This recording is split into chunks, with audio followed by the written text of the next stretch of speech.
Всем привет! Сегодня, наконец-то, впервые за долгое время мы снова собрались, чтобы снимать передачу «Портрет». Я готова на все 100. Девочки тоже. Мы здесь с Инжей пришли из РХГИ, и здесь есть ребята с тележка. И вот такая вот здесь красивая студия. Я на самом деле немножко волнуюсь, потому что я не умею рисовать. Насколько мне сказали, вот здесь будет сидеть гость. Я его очень жду. Портрет? Да не помню, чтобы меня рисовали. Когда-то в детстве сам себя пытался, но это у меня никогда не получалось. А вы вообще знакомы с нашей передачей? Смотрели когда-то в эфире? Честно, нет. Не смотрел передачу, но теперь, я надеюсь, посмотрю. Всем большой привет! Сегодня в передачу «Портрет» пришла моя сестренка. Она будет рисовать впервые. Как ощущения? Краски у меня, микрофон уже здесь. Мне уже не терпится начать. Начинаем.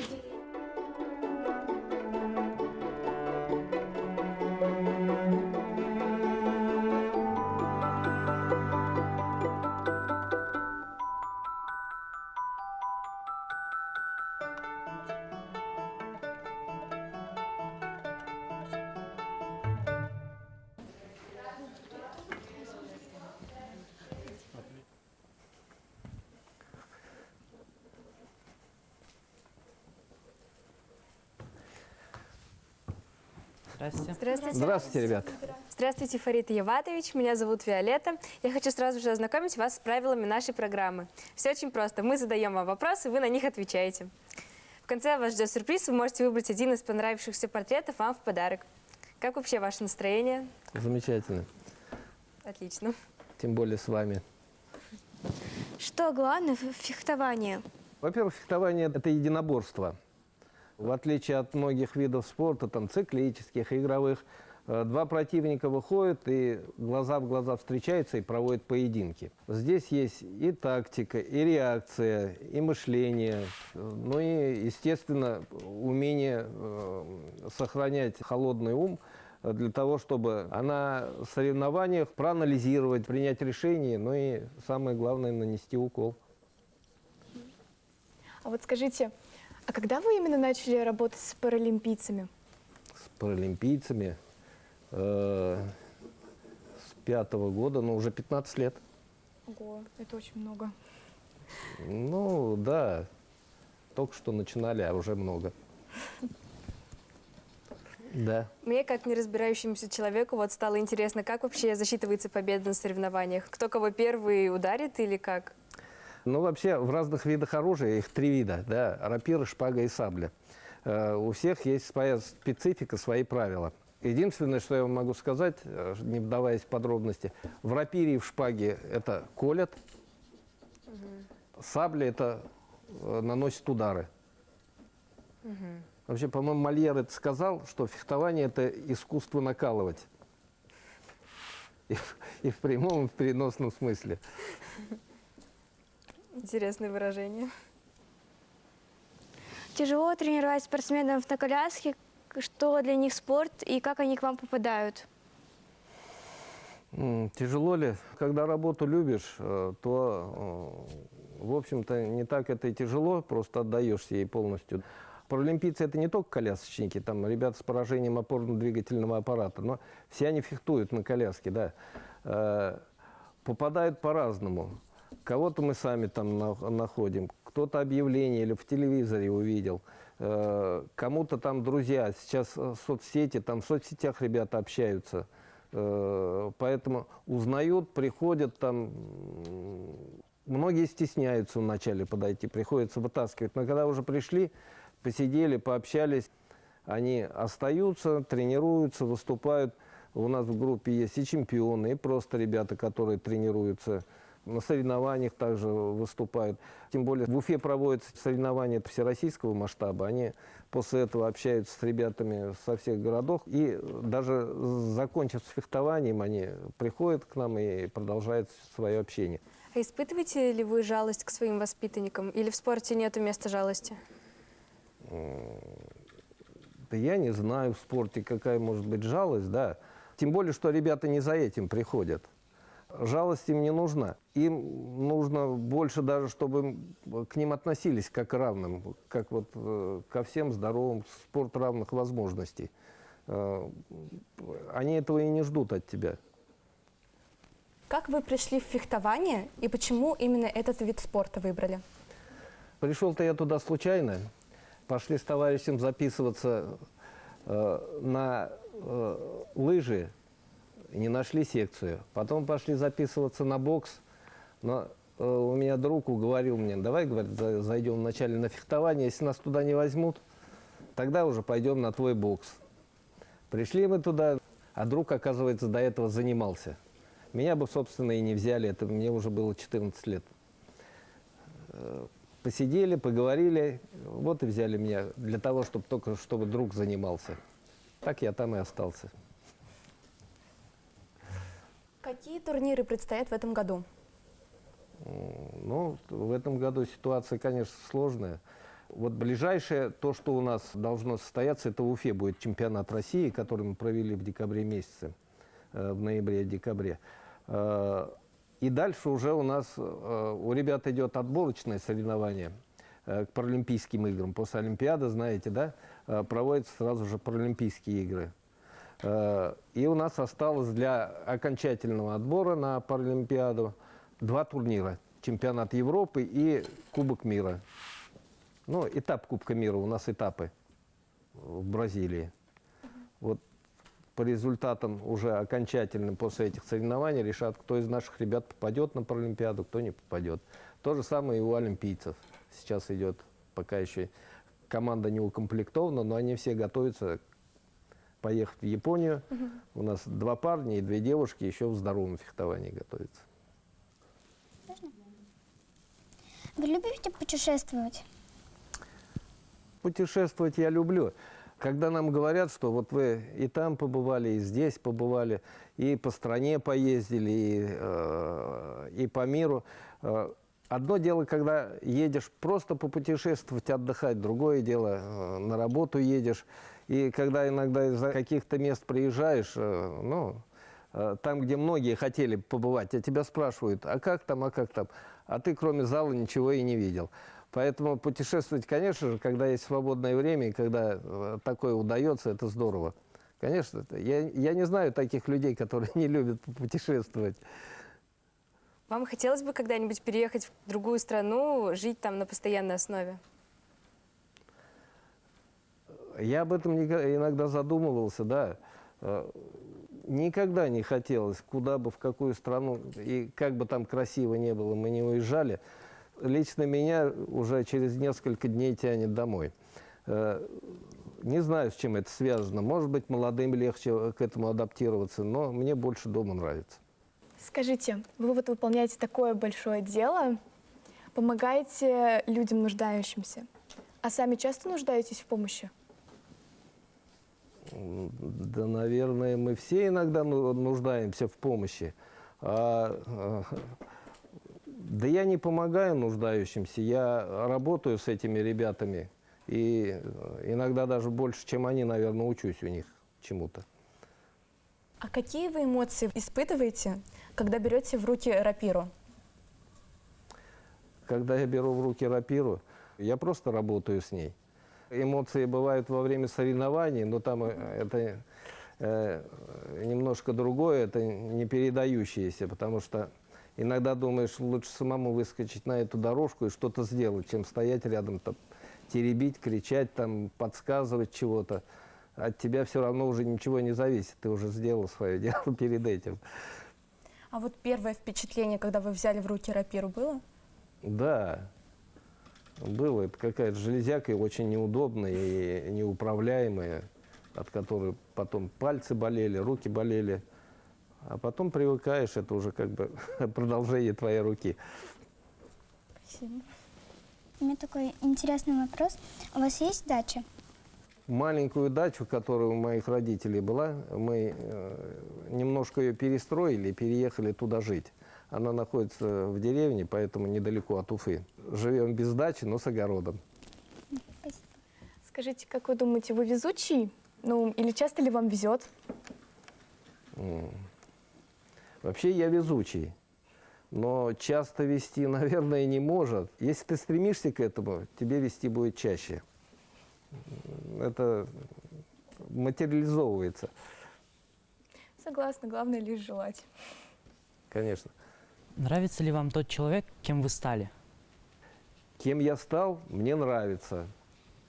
Но я сам себе не всегда нравлюсь, да, но и не может быть такого. Что-то нужно еще доучиться, что-то подучиться, что-то новое подсмотреть там. А так, сама работа, сама жизнь мне нравится, да. Ваши родители смогли вам стать в детстве друзьями? Да, конечно. Они у меня оба преподаватели, наверное, находили подход. Особенно мама, ее, правда, уже давно нету, но мы были всегда друзьями. И хотя вот до занятием фехтованием, у меня мама работала всю жизнь в училище искусств, преподавала литературу. И у нее была такая большая надежда, что я стану музыкантом. Мне даже купили пианино. Пытались меня научить на нем играть года 3, наверное. Я сбегал из дома во двор, меня вылавливали, снова сажали за это пианино. Ну, в общем-то, ничего не получилось. Когда я начал заниматься спортом, каких-то возражений не было, но друзьями мы были всегда. Вы часто заставляли маму плакать? Когда иногда начинаю вспоминать что-то, когда мама огорчалась, или, может быть, она и плакала. Мне этого она не показывала, но иногда я вспоминаю вещи, которыми я когда-то огорчал, мне, вот на сегодня мне становится стыдно. Хотя в детстве я этого не понимал, если честно. А что важнее, оправдывать ожидания родителей или следовать своей мечте, даже если она вообще никак не связана с планами родителей? Я думаю, что родители это люди такие, которые всегда планируют что-то для своего ребенка. Но если у тебя есть своя цель, я думаю, что ты должен к ней идти. И нельзя заниматься нелюбимым делом. В любом случае этот труд тебе все равно не доставит удовольствия. Если ты нашел свою стезю, лучше идти ею.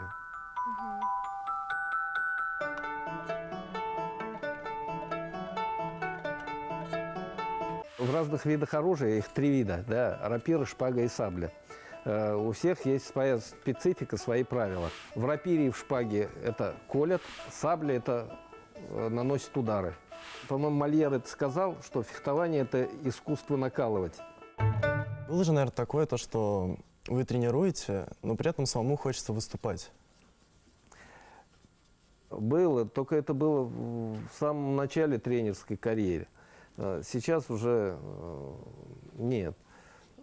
Вот когда заканчиваешь со спортом, ты привыкаешь к определенному режиму, тебе нужно тренироваться. Я выбегал из дома, там бегал с утра, в зал приходил, занимался с 7 утра. Потому что за столько лет организм привыкает к этому режиму, и ему нужно вот эти все нагрузки. Ну а постепенно, это, я не говорю о том, что заниматься не нужно. Заниматься нужно всю жизнь. Но уже с более такими оптимальными нагрузками для себя. Спасибо. Остаются ли раны после укола шпаги? Сейчас защита у фехтовальщиков очень сильная. Костюмы для них шьют из ткани кевлар. Это вот, кто не слышал, может быть, это ткань, из которых пуленепробиваемые жилеты шьют. Но иногда попадает очень даже хорошо. Уже не протыкают, как раньше. Причем во время тренировок и соревнований ты этого не замечаешь. Уже когда пришел в раздевалку, ребята начинают снимать с себя костюмы, а у них там, оказывается, их хорошенько нашлепали. Какие самые большие достижения ваших воспитанников? Самые большие. У меня было много ребят, про всех не расскажешь, но вот из таких последнее поколение это Тимур Сафин, олимпийский чемпион, призер чемпионатов мира, чемпион Европы. Тимур Арсланов, чемпион Европы, серебряный призер чемпионата мира, серебряный призер европейских игр. А среди паралимпийцев, вот, к сожалению, нас в Рио-де-Жанейро не пустили. Практически с трапа самолета сняли, нас даже уже в костюмы в парадные одели, для того, чтобы мы отправились туда. Но так получилось, что ребятам очень не повезло. А так у меня есть и чемпионы мира, чемпионы Европы, призеры этих соревнований, чемпионы России. Я посмотрела интервью Тимура Сафина, где он говорит, что вы его первый тренер. Когда ваши ученики достигают каких-то высот, первым делом они идут к вам, чтобы вас благодарить, или куда-то еще? Каких-то высот. Но если мы вместе с ними на соревнованиях, конечно, мы вместе радуемся или вместе расстраиваемся. Но то, что Тимур Сафин стал олимпийским чемпионом, это, конечно, наивысший результат, который может быть в карьере любого спортсмена, да. Но в первую очередь они идут на допинг-контроль на сегодняшний день, не ко мне. Вот. А во-вторых, конечно, меня там не было в Рио, когда они выиграли. После таких больших стартов им устраивают прием там в Кремле, здесь по приезду. И уже потом, там, когда... Да я, собственно говоря, в этих случаях и не лезу, потому что ребятам довольно тяжело. Нужно, во-первых, в себя прийти. Это довольно очень сильная такая эмоциональная нагрузка. Как-то отдохнуть, вздохнуть. А потом уже, конечно, мы встречаемся, разговариваем. Насколько я знаю, у вас есть сын. Да. А занимается ли он фехтованием? Ну вот у меня старший сын, да, чемпион Европы, призер чемпионата мира, мастер спорта международного класса. И есть младший, который, он не в спорте, он учится на повара. И очень удачно. А вы сами тренировали старшего сына? Да. Я, когда начал набирать паралимпийцев, я тогда и сына, и Сафина передал уже другому тренеру для того, чтобы они продолжали свои занятия и уже перешли на другой этап. Но это разные календари, разные графики, поэтому за всем не угонишься. Но первое время... Сына я не помню, сколько я лет тренировал. Много, наверное, начиная с года рождения он ездил и по лагерям, и все время в зале находился, потому что иногда негде было оставить. Ну, а Сафина с 3-го или со 2-го по 8-й, по 9-й. А сложно ли тренировать собственных детей? То есть, может, из-за этого какие-то конфликты возникали, например? Наверное, сложно, да. Сложно, потому что мы с ним не так давно разговаривали. Я как-то задумался, попадало ему больше всех. Я пытался ему объяснить, что если я что-то хочу потребовать от остальных ребят, в первую очередь я должен с него требовать. И вот когда уже прошло очень много времени, я думаю, что довольно тяжело ему приходилось. У вас есть хобби помимо спорта? Помимо спорта, да, особо-то, наверное, и нету. Я люблю читать. В основном историческое что-нибудь, историческую литературу. Скажите, как думаете, есть ли у людей отрицательные качества? Если да, есть ли они у вас? Конечно, есть. Мы же люди. Да и у меня, я тоже думаю, есть. А какие именно? Иногда бываю там нетерпелив, да. Если я собираюсь куда-то на соревнованиях, ну, дома меня, конечно, уже изучили. Ко мне никто не подходит, потому что я знаю, что у меня сейчас предстоит какой-то тяжелый там этап, соревнования или что. У меня вся голова там, я мыслями весь там. И если кто-то ко мне подходит, я даже могу там кого-то каким-то словом обидеть или еще что-то. Потом буду жалеть об этом. Поэтому дома со мной легче. Они знают, что лучше вот это, а потом можно на мне отыграться, если я, допустим, не то что-то сделал. Вот. Я иногда тороплюсь. Нужно где-то вникнуть в вопрос. Я быстренько что-то сделаю, а потом начинаю задумываться, делать, анализировать, что я сделал, а оказывается, я делал совсем не то. То есть вы очень часто нервничаете, как, допустим, перед соревнованиями? Конечно, перед соревнованием переживаешь, как это будет, что это будет. А когда уже сами соревнования пришли, там уже совсем другое. Там совсем другое волнение, переживание. А когда уже они прошли, ну вот они вот прошли. И ты или радостный, или расстроенный. Помните ли вы свой первый поцелуй? Первый поцелуй. Я не помню первый поцелуй. Я помню, что я первый раз в детском садике влюбился.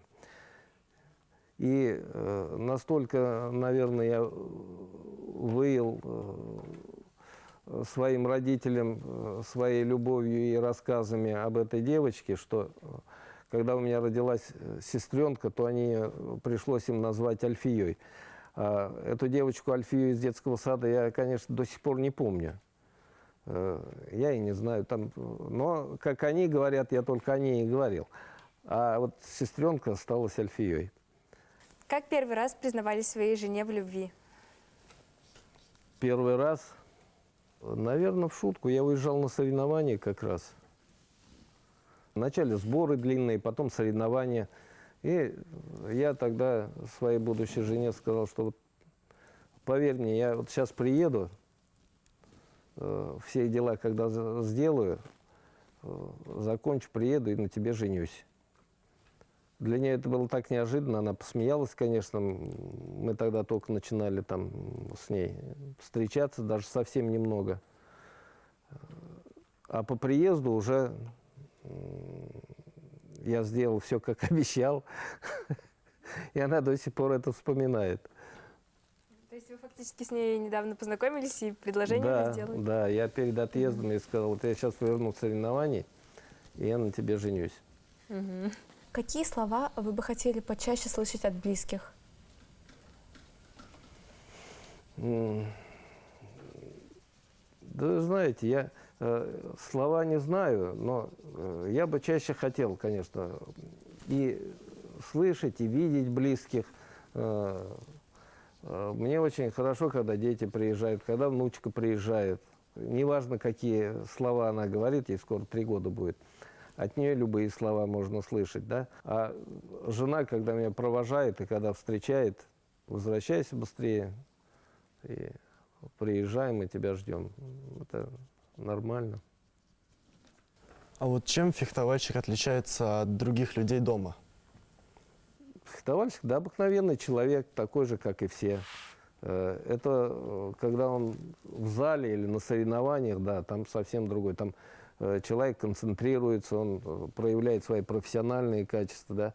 А дома, ну, они все разные, как и все люди. Чем от других спортсменов отличается? Я уже говорил, да, что это все-таки индивидуальный вид спорта. Это единоборство. Это вот примерно так же, когда человек с глазу на глаз выходит на поединок, борцы к этому относятся, боксеры, ну, собственно, вот единоборцы. Кроме качеств физических, да, и каких-то еще волевых, должно быть очень хорошая психологическая подготовка. Ты можешь на соревнованиях выигрывать, очень много таких ребят. Ты выигрываешь всех на тренировках, приходишь на соревнованиях и проигрываешь самым слабым и выбываешь из этих соревнований. Ты можешь сильным быть, можешь ловким, а когда стрессовая ситуация возникает, ты оказываешься в самом низу.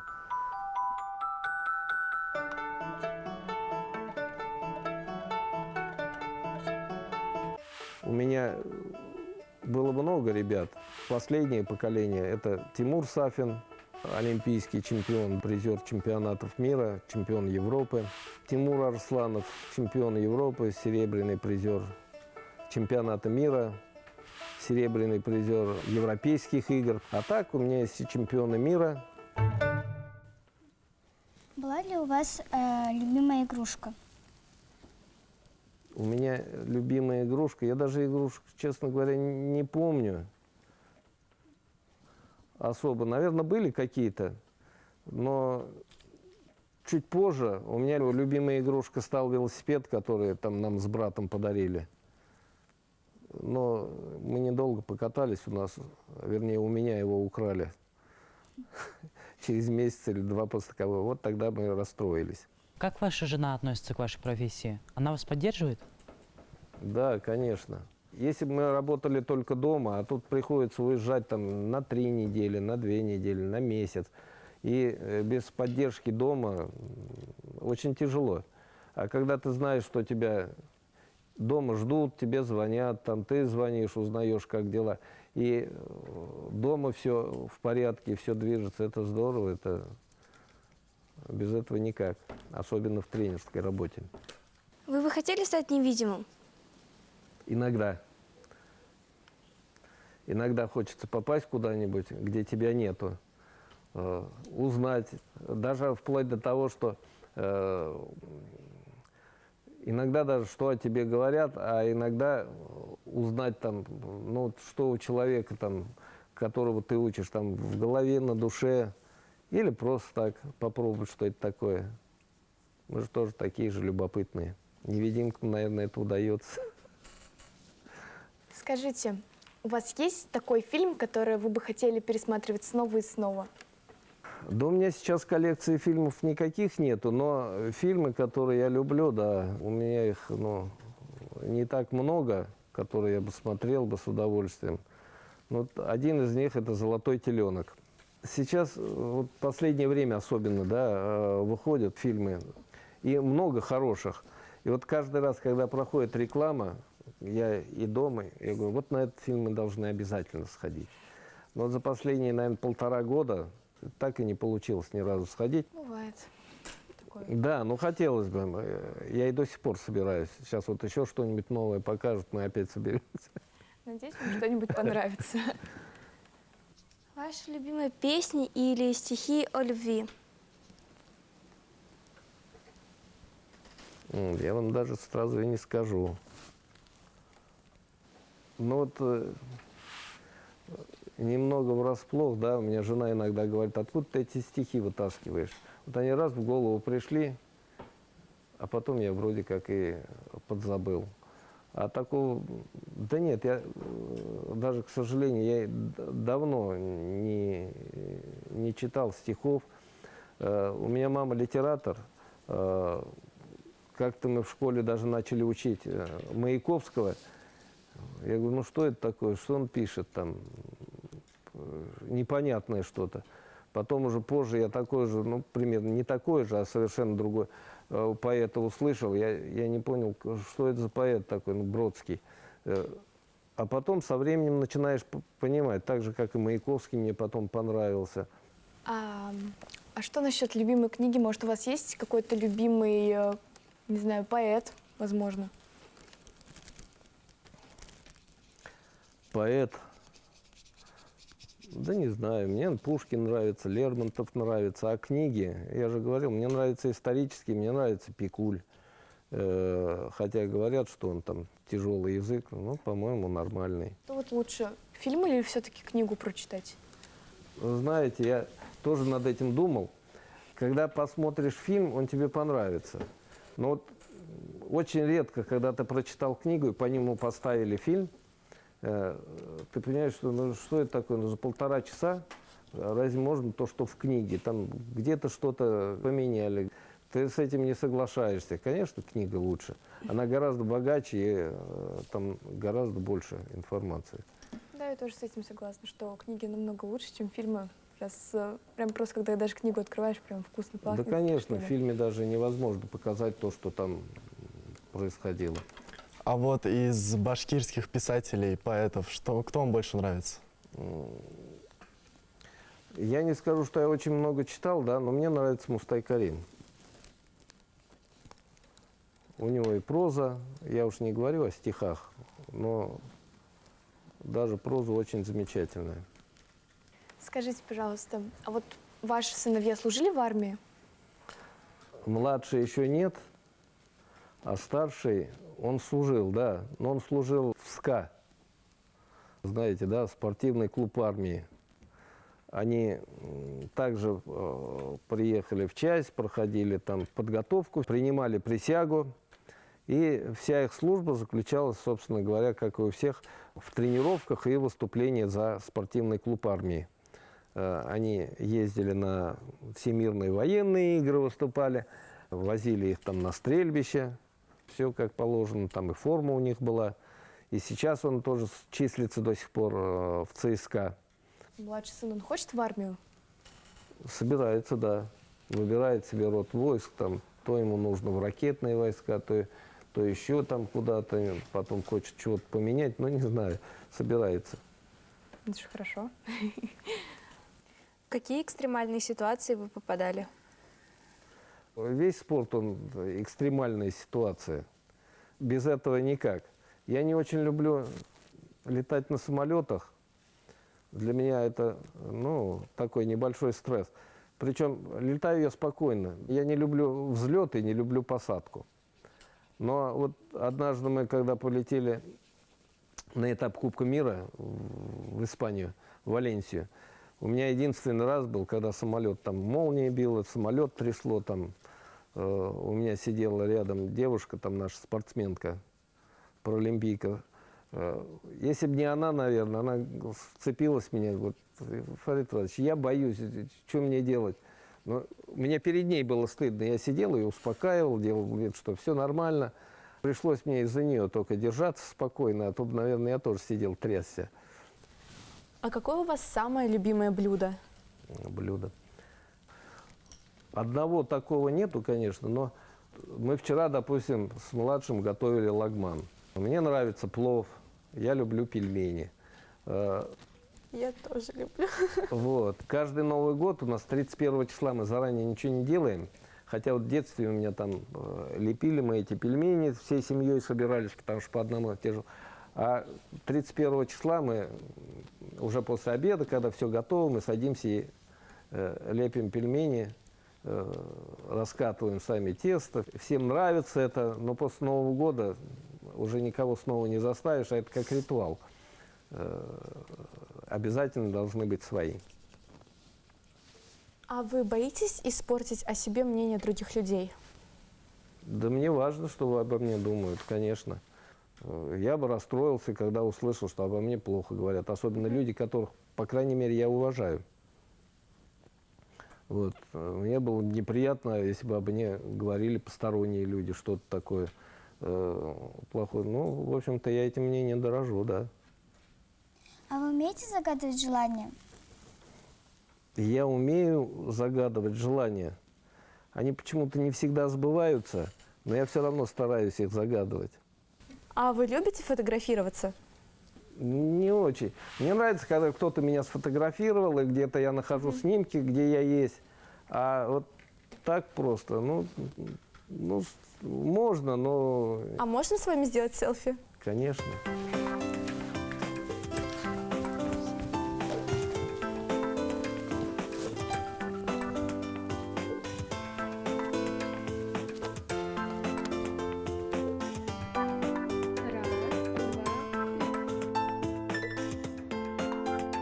Как вы считаете, на что больше похож ваш характер? На шпагу, на саблю или на рапиру? Шпага, он такой терпеливый, монотонный вид спорта. Там очень долго выхаживают для того, чтобы уколоть. Сабля очень быстрый. А рапира – это в основном, как и сабля, тактика, но такой более кружевной, такой, ну, наверное, больше рапира.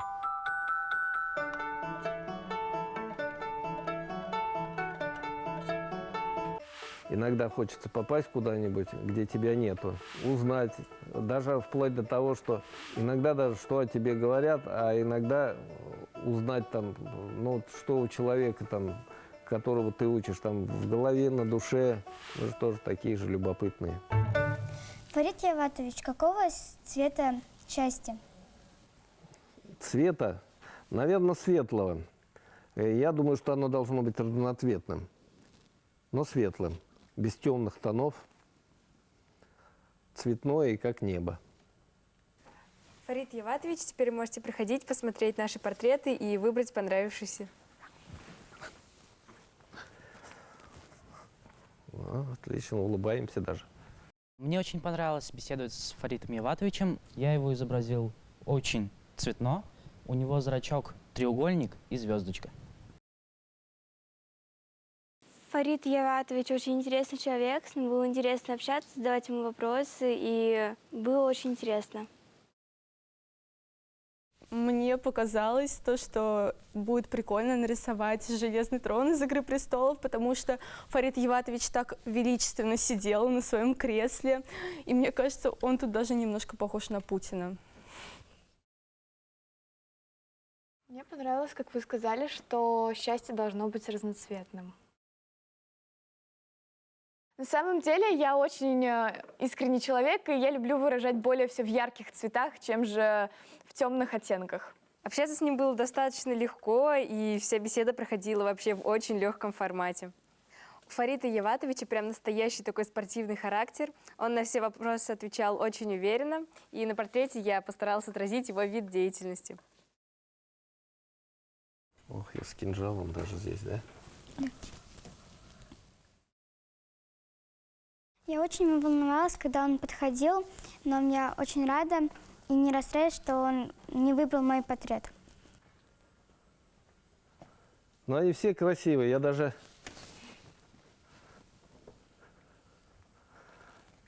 Ну, давайте один не цветной выберу. Я очень благодарен Фариту Еватовичу за то, что он выбрал мой портрет. Я, как он сам подчеркнул, сделал его довольно серьезным.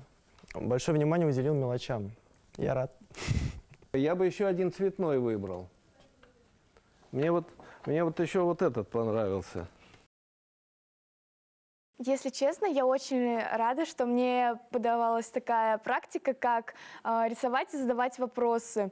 И я очень рада, что Фариту Еватовичу понравился мой портрет, и он выбрал именно его. В одном я немного добрее, а во втором посерьезнее. А так мне понравились все. Фарид Еватович, спасибо большое за то, что пришли к нам на программу.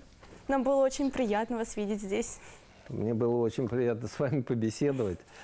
Может быть, еще когда-нибудь встретимся. Все, спасибо, ребята. Спасибо. До свидания. До свидания.